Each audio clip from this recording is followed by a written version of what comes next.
Hi there, guys, and welcome to a special episode of the SDR DiscoCall podcast. Today's guest is another SDR trainer by the name of Will Koning and founder of SaaSleads.io. In today's session, we're going to be learning about how Will had to go back to being an SDR to launch his own SaaS company, the top traits and skill sets to be a successful SDR, and why we both feel the SDR recruitment process is broken. So how does the SDR DiscoCall podcast work? Well, it's actually a discovery call, hence the name. And every Tuesday at 8 a.m, we're going to have a brand new SDR for 30 minutes and an agenda of introductions, their SDR story, and 3 key takeaways that they've learned to share with other SDRs. So with that in mind, let's begin. So guys, I want to introduce a special guest today. This is Will Koning. Me and Will have had some previous history when we worked on a training project. I think it was back in 2018. But as always, rather than me blabbing on about who this person is, I'd love to hear it straight from the person's mouth. So Will, welcome to the SDR DiscoCall podcast. How are you doing today, sir? Yeah, really well. Thanks, Neil. Thanks for having me. No problems. So for the listeners out there that can't see you, could you please give us a little bit about of who you are, currently what you're doing, and kind of why do you love SDRs, Will? Yeah, sure. So my name's Will. I'm the founder of SaaSleads.io. We're a sales development agency slash academy. We have two key missions. Number one is to be the best sales development company for outsourcing lead generation in the UK, Europe, and then one day the world. And then number two, which is a little bit more close to my heart, I want to be known as the company to work for to launch your SDR career. So a little bit of just about me, but behind the scenes. So I've been in tech sales for sort of 12 years, I think now. Started off back in the day taking complaints for Eurostar. I was a uni dropout.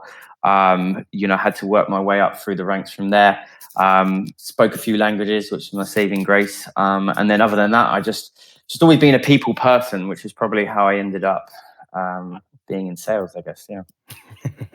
It's a funny way that we all fall into it, dude. And so for the listeners, so just like a bit of a history lesson. So when I first started out as a SaaS sales trainer, Will was working at a company called Accrue, I believe at the time, back in 2018. We first crossed paths. And funny enough, Will, you and your fellow colleagues was my first ever class that I did. I didn't know that. Yeah, so I was absolutely sweating buckets back then, but I'm really happy to see. And I've seen over the years, through LinkedIn, we've caught up quite a few times that you've really progressed in your career in sales, and you've kind of come into you are in the same field as me. And we obviously spoke through lockdown, giving each other tips, helping each other, giving pep talks and all that to keep morales up. And I'm so proud to see kind of where you've got to, and really honored to have you as a guest. Likewise. But obviously, the one thing that I always realize is that we both have that passion for SDRs. And before we dive into kind of what you're currently doing, it'd be really interesting for the listeners to know kind of before sales, what was life like? What was you doing? You mentioned Eurostar, you mentioned dropping out. I've been there as well. Kind of what was that journey all about, mate? Yeah, I think so. So classic, sort of 18, I applied for a degree in French and international relations. Luckily, I spoke a bit of French because I used to live in Belgium and stuff. But I chose that because I didn't want to just be a teacher, basically, where you just do a language, which is what my mum did. And then, but international relations sounded cool. Didn't really like that. Dropped out of uni, and that was in the 2008 recession, actually. So really good time to get a job, which I'm sure a lot of SDRs or want to be SDRs are facing right now, if not worse. Yeah. But managing to get that job in customer success, basically, or customer relations, just kind of taught me I have the ability to do 100 phone calls a day. And I did that for no commission, right? Yeah. But that's when I started to realize that actually I've got a gift of the gab, so to speak. I've got that energy that actually I now look back and say, hey, I want to get into the B2B side of things. And I love technology. So that's the other thing as well. I was always the technology person working in there.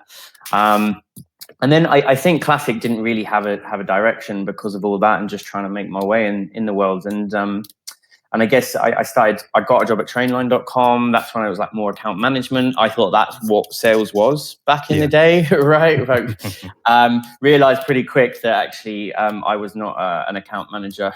It was a bit too slow paced for me. Started doing new business for Trainline, which, you know, I'm sure they didn't expect me to do, but they quite liked. But then it's when I got to Zipcar for Business was when I first got into sales. Did really well there. That was very transactional. Basically, my real sales like love got started at Perkbox, and I was one of the first sales hires at Perkbox. And the first week of sales, after like 1 week of training, I did £8,000 worth of business. You know, you're getting 10% on that, you know, being known as like this kind of like almost heroic efforts, right? But that's where I kind of got known as like the one call close specialist. So I wasn't afraid I wasn't afraid. I even had it on a mug, Neil, honestly. It was not good for your ego, I can tell you that much. But, you know, we grew that team. We were doing, you know, I remember a year later, we were doing like 600K's worth of business in a month, which is unbelievable, unbelievable growth. Pretty hectic, not going to lie. And then for more family reasons, I ended up leaving Perkbox, just a little bit too hectic, and ended up working at Accrue, which is where I met you. Yeah. And I was there as a senior account executive, and but I didn't really have any prospecting skills, because this is the thing: when marketing give you all these wonderful leads that you can call and close, and that's it, you think you're shit hot at sales, but actually, if you can't prospect, you're not very good. And that's becoming ever so much clearer now anyway. And so I really had to learn, like almost as a senior E, to learn to be an SDR almost straight away. And that's where I ended up going to this event. And this event is probably where this journey for me really started. It's such an important day for me when I think back at it, where it was put on by the founder of InsideSales.com, a guy called Ken Krogh. He was like kind of this acting chairman, like ambassador for the business. And he put on this like full day's worth of masterclassing on how to set up an inside sales or an outbound sales function. And where he introduced to me the concept of the art of sales combined with the science, right? Now, that's where you kind of use things like, you know, the data points to kind of improve your outreach. So number of touches, open rates, reply rates, successes, all of that kind of stuff, which almost seems a bit like, oh, that's pretty standard stuff right now. But for me at the time, it was like, oh my God, this is amazing. And I think from that point, I was hooked. And I started trying to do sort of creating more cadence like stuff over at Accrue, but they definitely wanted me focusing on closing deals for revenue based reasons. I can completely understand why. But when I left Accrue, Accrue got sold basically, and I was like, right, what am I going to do now? I didn't fancy doing another big company. But what I always knew that I'd go and start my own business up. And I was like, well, what am I going to do? I'm not a tech guy. I can't code. I can't want to build a product. So having worked in SaaS, I'm very aware of how challenging that is. And I was like, right, well, I remember at the same time, some guy pitching me for like outsourced sales. And no offense to a lot of outsourced sales guys out there, but at the time I was like, I'll never use an outsourced sales company. And that's when it was like, bing, what if I did it? Right. Yeah. And then fast forward to sort of end of 2018, which is pretty much after I pretty much left Accrue after I met you, Neil. Actually, wasn't too far off that. I had my first clients in the US, doing lead generation for them in the UK and Europe. That was really successful. It was just me. That's when I really was a true SDR, because I was just doing it for one client. I really learned the skills of it again. And then from there, we were doing really well until Corona hit, and then we had to completely repivot the model. But in that time of repivoting the model, Neil, I ended up basically losing all but one of my clients, which was a company called Mintigo, a new sort of HR wellbeing solution. Yep. And I came on as their head of sales just to keep things ticking over. Anyone that's followed me recently would have seen me posting a lot about that. Yeah. And I realized, I was like, well, I'm sure as heck not going to do this all on my own. What do I got? I had one AE. I didn't have any other budget. I was like, right, I'm going to need some SDRs to help me with this, but I'm going to have to get some interns. So I got some interns on, and I'm not a big fan of free labor, frankly. Mm-hmm. But so I said, look, all things considered, tell you what I'll do. I'll get some interns on, but I'm going to teach him everything I know about sales development and give him the best tools to do so. So I built out this sales training academy, and it turned out to be really successful. And my little protege, who I absolutely adore, is a guy called Azana. And in his second month of SDRing, with no experience, he got 99 cold replies. It replies from cold emails. Wow. 99, less than 8 weeks selling. And they were like turned into like 15, 16 like qualified opportunities. You tell me an SDR with 2 years experience that can do that. Yeah. So for me, it was like, right, there's something serious to this. I'm going to do something about it. And that's what SaaS Leads does now. So our mission, like I said, 2 things. 1, to be the best SDR outsourced agency in the UK and then the world. And then the second thing is to be the best company to learn to be an SDR for. I want to get as many people that can't get jobs in the SDR right now to get jobs in the SaaS tech industry, because I know there's a lot of amazing talent out there. So that's me. Yeah. Love it. And that's, again, one of the main reasons that I wanted to get you onto the show, because obviously you've got a wealth of experience. You've been through the trenches. You've kind of had to do SDRing, like you say, for your own business. Yeah. But the fact that you want to help people get into this industry, get into this role, give them support as well, that's something that sings from my heart. So again, within the show notes of today's podcast, there'll be links to reach out to Will, to his business, kind of what he's doing. I want to help him out, admittedly, as well, but I think he can help a lot of listeners out there that are either contemplating the SDR role or kind of wanting to know what is it like before we get into that. Yep. And I think, Will, you definitely give a great foundation. And I think listening to your story, there were some interesting points I wanted to pick up on. So, as mentioned, you kind of moved from Perkbox into a crew, and you were given that role as, like as an account executive, you're there to close business. And you mentioned you had to actually, learn how to prospect because you didn't have those skills at that time. And then obviously going out to that conference and meeting that guy and, learning all these sort of things. For a lot of times when I've gone into like train SDRs, I've also come across account executives that are kind of in the same boat. And I do it in a kind of roundabout way where I train the SDR to then coach the AE on kind of how they should be doing the SDRing. And the only reason I do that is to build a relationship between AE and SDR.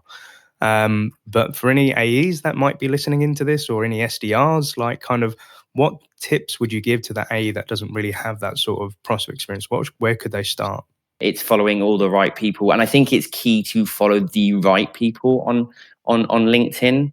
To be honest, I would certainly tell you to pick a few people to follow, not 100 people to follow.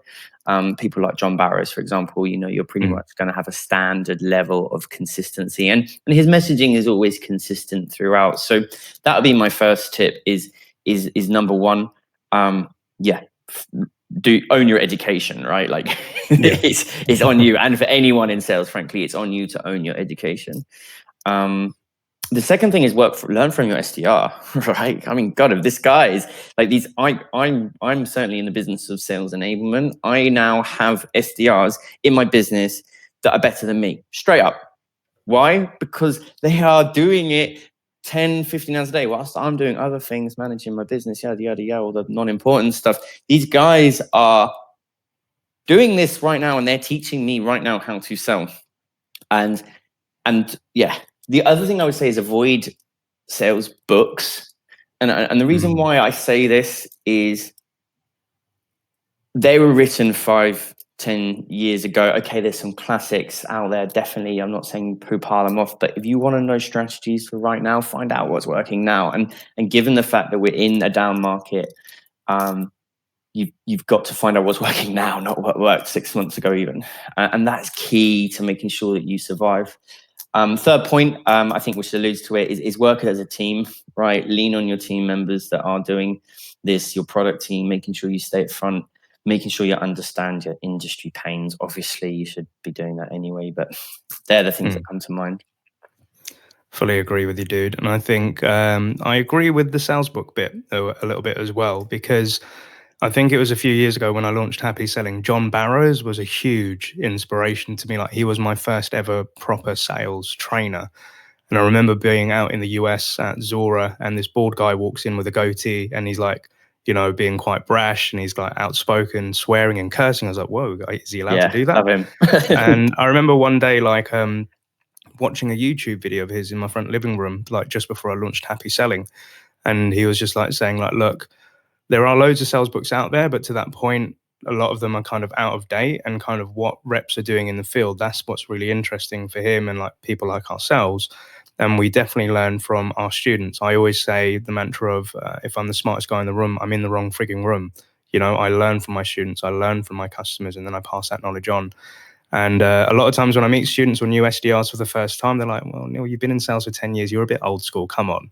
And I'm like, well, actually, what keeps me young is the SDRs of today, what they're doing. I'm constantly loving LinkedIn posts from new SDRs and like their strategies and the questions that they're asking. But going back to John Barrow's point, he's like, I want to make sales for the streets. I don't want someone to have to read a whole 150-page book to learn all the secrets of success. I kind of want to get this news and information on the streets and keep it there, because that's kind of where we all are at. So again, there are some good sales books out there. I liked Insight Selling. That was one book that really helped me tell customer stories. The Challenger Sale was cool, but when the Challenger Customer came out, it completely challenged what the first book said a little bit, in my opinion. Yeah, and also the guys that wrote it, from what I understand, I could be wrong, is they're not actually sales guys themselves. You know, and I think that's really interesting insight. It's done from a ton of research perspective, which again, I like the principle of teach, tailor, take control. Don't get me wrong, it makes sense. But the fact of the matter is it's so structured, and we know what happens with a good structure. The moment it goes into battle or whatever, I think I'm mixing my analogies here, but it doesn't necessarily work, right? Yeah. And by speaking to the guys right now, like we did a podcast, like a SaaS Leads webinar with Aaron Baker. So he's the guy right now that's made 400 calls, made a name for himself from Clean AI, and Greg. Like I got him on to be like, how are you doing this now? Because you are doing this right now. And that's how I'm able to, by sharing that knowledge and taking that knowledge, who a wonderful industry we're all happy to share. They're now showing that with my guys on how to sell right now. Not yesterday, today. And you raise a good point there. So like people that are currently doing it right now, like you're bringing them into your webinars to share that knowledge and experience that can help others out there. And I was in a class a few weeks ago with some SDRs where we were coming on to the topic of their competitors. And in one of the sessions, they're like, well, they work for X competitor. We need to beat them. We need to crush them. We need to do that. And I kind of took a stance back and said, do you know what? They're in exactly the same boat as you. They're trying to do the same thing. Yes, it's under a different brand and name, but they're fighting for the same cause. So I actually said to them, like, if you ever connect with them on LinkedIn, obviously don't share all your trade secrets, but there's no harm in like connecting with them. But from your point of view, like, what are your thoughts on like SDRs from other companies, in essence, could be competitors actually connecting and helping each other out? What do you feel about that? Look, at the same time, like just exactly to reiterate your point, they're in exactly the same boat that you're in, and actually you're all going up in SaaS sales. You're all going up against the same competitor, which is frankly doing nothing, right? And then most people will decide that they need to, unless you're selling something like Zoom, where you absolutely need it, right, because of what's going on around us. The chances are, a lot of the time you're competing against the cost of the choice of doing nothing, right? A decision to make a decision is to not make a decision is a decision, right? Sandler rules, right? And that rings true. And so if they're maybe, don't obviously trade your trade secrets, etc., but maybe have discussions around, well, how are we going to help advance this particular industry? So like, you know, whether it's like the well-being industry, the AI industry, whatever it is, what can you do to collaborate to help educate the market, which as your SDR is a role, right? To educate. What are you doing to raise awareness and educate the market that actually businesses do need to invest in, I don't know, whatever it is, remote technology, HR tech, whatever. Yeah, whatever solution is helping their customers, right? Yeah, and that is something you can most certainly collaborate on. And yeah, because again, at the end of the day, your biggest competitor still is doing nothing. Yeah, no, I wholeheartedly agree, man. And I think another bit, like with your story, that I'd love to, for the listeners out there. So obviously we have SDRs that are either in the role or they're currently about to go into that role. Yeah. You mentioned that, you know, setting up your own business, you had to go back into SDR mode. Yeah. You had to kind of do it for yourself to build up your own leads, build up your own company. Yeah. What learning curves took place, like being an SDR yourself? Time management. It's the same thing for every good SDR in the world is like time management. My best SDRs are better at time management than anything else. Time management is unbelievably crucial. It's boring and it's crucial. So if I'm a brand new SDR and this is the first time I've heard the word time management, how would you explain what time management to them is and why it's important? So especially when we're in a very tough down market right now, that means you have to put on in an incredible amount of effort to get the results that you need. And even in a good time, you still need to put in a certain amount of effort to get a certain amount of results back, right? And the data that you will one day see will prove that. So, and they will be broken down in reality into 4 tasks when we cut through it: calling, emailing, social touches, and then the research and prospecting. So I've done that backwards: research and prospecting first, right? But they are primarily the 4 things that you do as an SDR. And I know there's lots of things we can add to that, but you must carve out time for that. And I wouldn't advise, if you're saying, oh, I'm going to do 100 calls today or 200 calls today. I think initially, to begin with, I would say I'm going to carve out doing 2 hours of calling a day every day at the same time. I'm going to carve out doing 2 hours of emails every day at the same time. Now, that might not always be practical for time zone reasons or whatever, but by structuring your day militantly, right, and understanding how much effort it takes for you, what can you do, and focusing on those one task in that one period of time, that's where you're going to be able to get the most accurate set of baseline metrics in order for you to understand what you really need to do to attain your objectives for your quarter. You said it beautifully, my dude. And I think it's a case of consistency is key. And as you mentioned, it may not be practical or you're not being able to get those things done in that certain day. And I think it's always good to have a good template to your calendar. So this is what your intention is to try and get done in that week. And I think what I've seen really work well is where SDRs speak to other SDRs that have been in that company for a little while longer and said, look, this is how I'm looking to run my calendar. What do you think? And then that other SDR or AE can kind of say, that's realistic. Oh, I didn't even think of that. But I think what's really good is I did this with a current student of mine, Amber. She kind of did her template for the week. And I said, you know what, run with it for 4 weeks. I think the only thing that you're missing is maybe having a reflection block at the end of each day or at the end of each week to see, okay, what got done, what didn't get done, and why, and what needs to change. And then I think you can create that nice rhythm for yourself. That's a really good point about being reflective. In fact, I just did a webinar with a good friend of mine, Chris, for my team today. And he talks about stoicism. And that is a lot of about building resilience. And he said a really practical tip is to build resilience and those things that we need to have is by being reflective. And every morning, what he said he does, he takes 3 objectives and he asks himself, are these 3 objectives going to help me make my boat go faster? That's the first thing. Then the second thing that he does not the second thing, at the end of that day, what he does, he carves out that time and he doesn't do it he doesn't show off about it. He doesn't tell anyone about it, doesn't even tell his partner about it. He said he might tell his dog. But in that period that every day he carves out that reflective time to be stoic. Did those objectives actually help him make his boat go faster? Yes or no? If yes, great, I'm going to do that again. If no, I'm going to change my objectives for the next day. And he says, if you do that religiously, not only will you get better at achieving your actual, measurable quantitative objectives, you start to sort of build on those qualitative attributes that is required of an SDR. So being resilient, right? Having that mindset to keep going. And again, especially because we are in the toughest sales climate right now, you have to be resilient. You have to be that. You have to be saying, right, if I know I'm going to book 5 meetings by doing 100 calls, I mean, I'd love to be that SDR, to be honest, right now. But I need to book 15, then I'm going to have to make 300 calls a day, right? But to do that, I have to have that resilience. I have to have that stoicism, which then leads to your point. I have to be reflective every day. Agreed.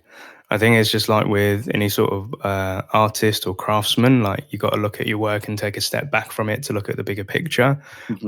So I love those points, and definitely, guys, that's going in the show notes. So make sure you've got that. That's quoted from Will. I love it. And I've taken it from someone else, guys. We're all saying the same things. Like you said, Yeah. you're a curator of great Not a education and creator. content. No Will, so I need. love it. There's amazing content out there from amazing people that are better than me. And Neil would probably say something about himself, right? You know, like it's amazing people out there. Follow those that are doing it right now. Definitely. And I think that's probably, I think it's one of the questions I get a lot from good students is like, they always ask me, what should I listen to? And I said, you know what, there's a lot of stuff that I could listen to or, you know, read upon. But I think the people that are currently in your company, they're going to be the best people too. So I think when I was working at Intro, was in the HR space, similar to yourself, like with Mintago. And I'd always say to the SDR, speak to customer success, because they're like the thought leaders in the HR space. And they'd always talk about like John Burson.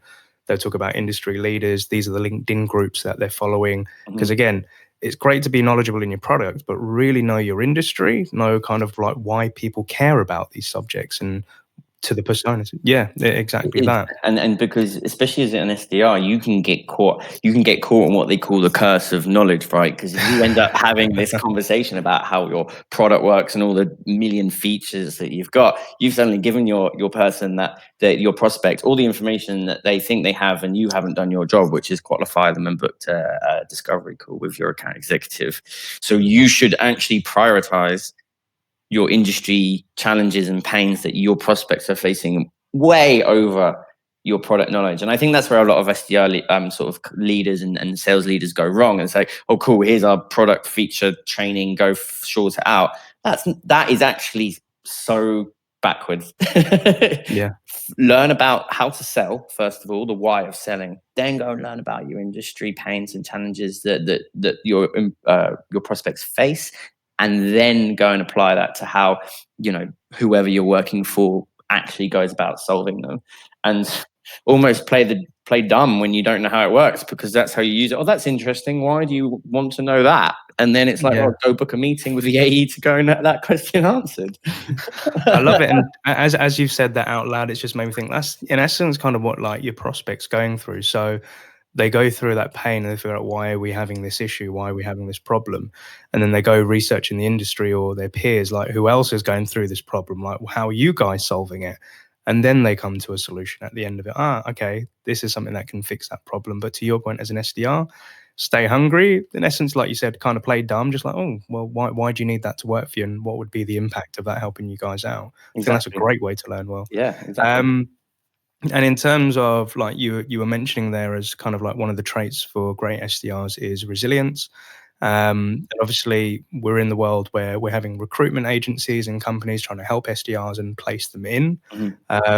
Obviously you're in the business of trying to get SDRs into jobs. What would you say are like really good traits, and kind of why are these traits important for future SDRs? So in the academy, we actually have one of the sort of the subjects is, what are the attitudes and behaviors of an SDR? And we actually teach this before we even talk about products, right? And that kind of thing. So it's things like, the obvious one for me is curiosity, right? You've got to demonstrate that you are genuinely interested in life and stuff, and how does that work? Why is that important? You know, which makes sense when you think about discovery, but it also makes you a better sales student, in my opinion, as well. Like my best students are running through the academy, they're always the ones asking me questions, right? So curiosity is arguably for me the number one attribute. Is it the number one? Yes, but then it goes back to the organization and time management, right? The best SDRs are, you know, so organizational skills, time management. If you're not good at it, get good at it. It's not an option, frankly. So, you know, but the fact is we have nice calendar apps that can make it happen these days. So use technology to back yourselves up. Like, I think there's sort of the more qualitative ones, like genuinely being like a helpful person, right? A lot of these prospects, you know, especially, it depends whether you're outbounding or inbounding SDRing, but ultimately your job is to help them, to guide them through. So coming across as helpful, you know, is super important, and just generally being that helpful thing for me is, we want to be nice people as well. We're consultative salespeople. I'm here to help. It's just for me a great customer experience, right? What else is really important without looking at my slides? I think it's that resilience as well. I mean, that's something that we can all develop, and we should all continue to develop as well. So I think that for me is probably up there, that you just have to. I mean, like I say, if you're not being told to F off once or twice a week, then you're probably not doing your job right. So you've got to be able to kind of develop that thick skin, especially right now. That kind of leads into the hunger. We don't want to, chances are you don't want to be an SDR all your life. I get that. So you've got to be hungry enough to want to succeed into like the AE role, or maybe you want to go marketing. It's a great entry level role, I think, for any kind of commercial part of a SaaS function. Yeah. But it's having that hunger, but it's also having that kind of humility to say, actually, it's not about how do I get promoted. It's how do I master the role of an SDR so that I can be a successful AE, and having the patience to know that actually you've got to do 2 years of this stuff to really do that, whether you like it or not. So there's a lot of attributes in all of that kind of stuff. And I think you could put them all in one kind of box for an SDR. The one thing that I wish I practiced more of back in the day was like mindfulness and well-being. And why is that, mate? So sales is inherently stressful. Anyone that's been in the game longer than 10 minutes will know that. You know what I mean? Like it is inherently stressful, and frankly, there is life outside of sales, and I wish I knew that 5-10 years ago or whatever, right? I'm someone that's probably quite energetic and stuff, and I really took this stuff to heart, and actually I've learned over time there is life outside of sales, but it can very much creep into your day-to-day life, and frankly, actually, anyone outside of sales doesn't really care. So you've got to do is you've got to, number one, separate your work life from your home life. But to do that, you have to prioritize. In my opinion, you have to prioritize your well-being. Yeah. Because if you don't go and prioritize your well-being, you will try and get on with your other life by like probably drinking for it, which is probably like a lot of salespeople guilty have done. And I think because of the lockdown thing, I've had to kind of really reevaluate how I'm doing my personal life. The well-being, mindfulness, meditation, all of that kind of stuff is key to your success. Like a whole breadth of personal life, you know what I mean, right? Yeah. That you have to prioritize that, and I think that goes for anyone in any career, frankly. But prioritizing your well-being, I fundamentally believe, will make you an excellent SDR and an excellent all-round human being. I believe that. I live it. I breathe it, and it's something that I say to a lot of students. So people that are listening in, like. A mantra that I have, even with my own team at Happy Selling, is your health comes first, family comes second, and then thirdly, that's when work comes in, or anything to do with Happy Selling. And I do it with my own employees, and I stress this to SDR students, like, look, to your point, Will, there is a life outside of sales. Sales is only a part of your life. It's something to do with, I would say, more than just a job. It's your career. It's kind of where you want to go. But in order to have longevity in that career, you got to look after yourself, Yeah, burnout is real, guys. Trust me. To be open and transparent, I've burnt out twice in my life, and it's been whilst in sales companies. And happy to say I've made it through dark times, and we're here and we're having this discussion today.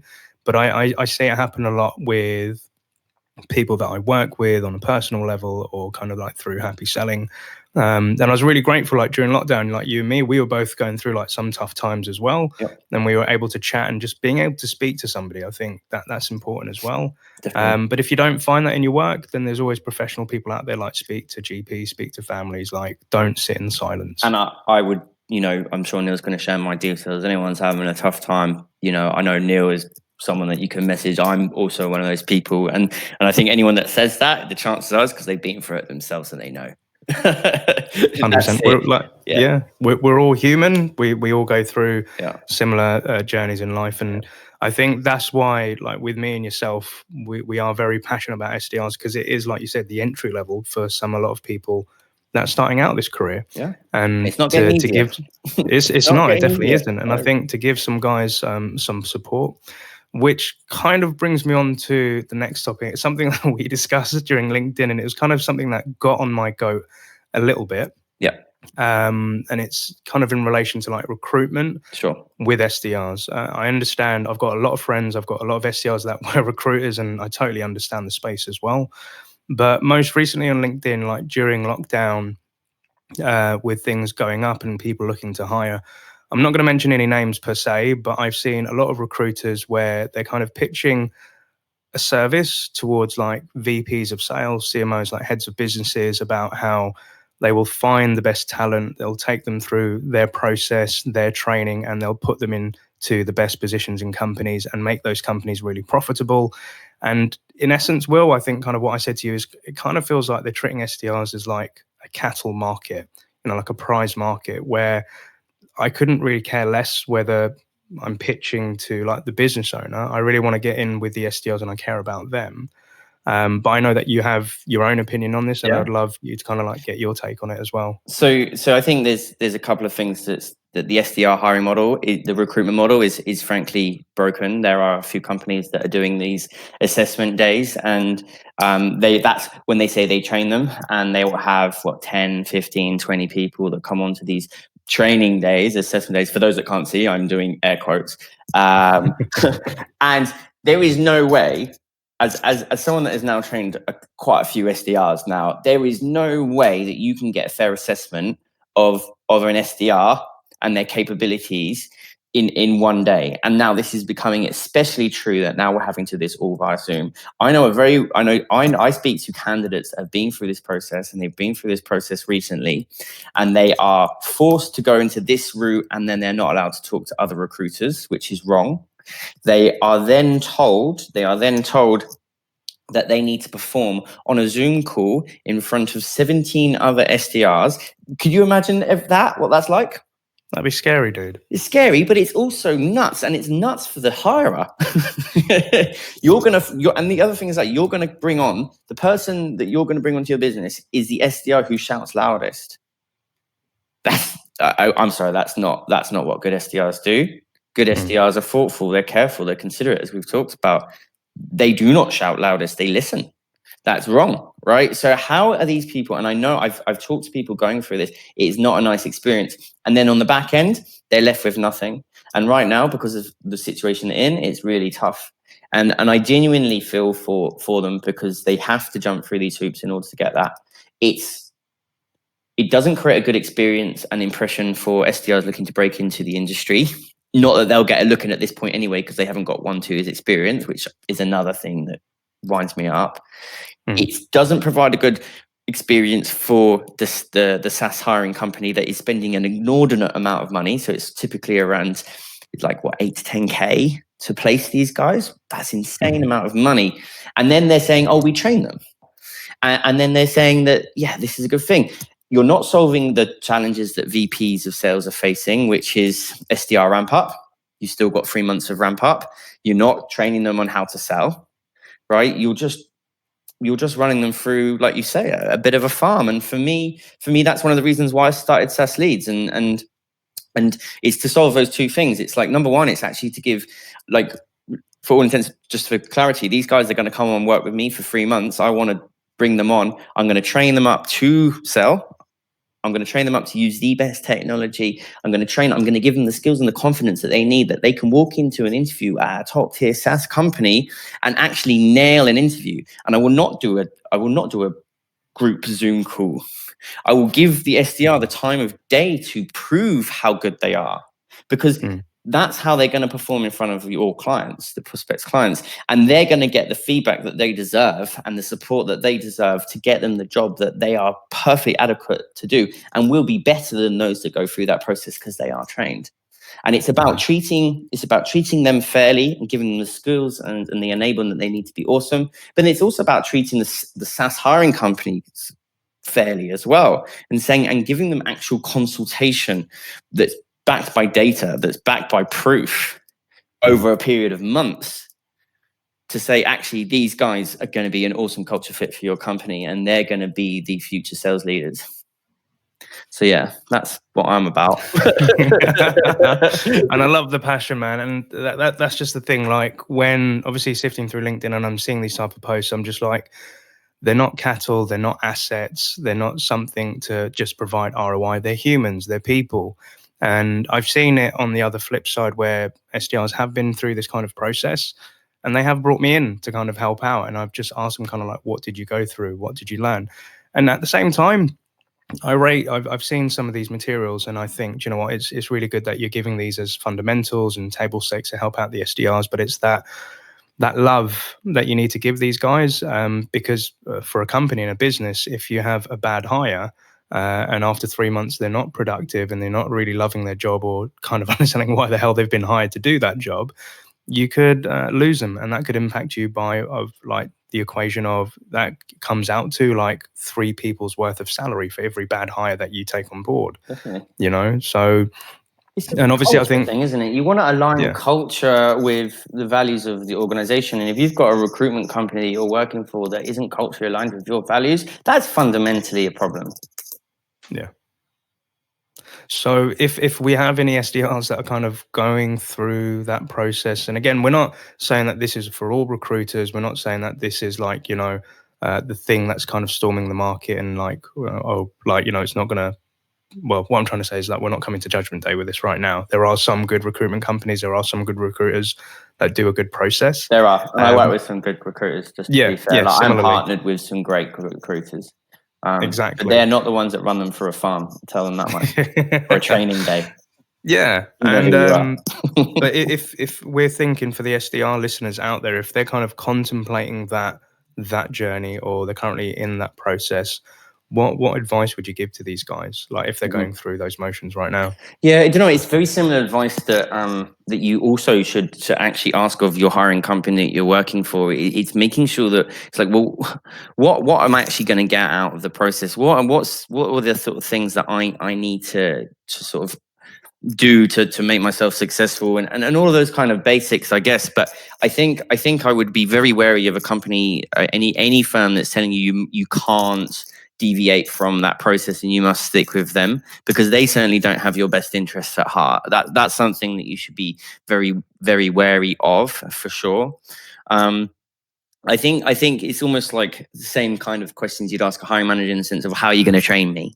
How are you going to enable me to be excellent? And you should ask the same of any company that's saying, hey, we're going to do a training day. It's like, well, what am I going to get out of that training day that's going to make me excellent, right? That's going to give me that competitive edge. And I suspect you ask those kind of tough questions, you probably won't get the answers that you need. The industry needs shaking up now. I don't really have a I think that's how I'm dealing with it. I was just like, right, let's go shake the industry up. Well, you know, I agree, dude. And I think, and I think like where, you know, you've gone through that SaaS journey of working at SaaS companies, you've had to learn to SDR, you've kind of seen where there's a gap, you've created your own company, you're still having to be an SDR for that company, you're enabling new SDRs, you're helping them find jobs.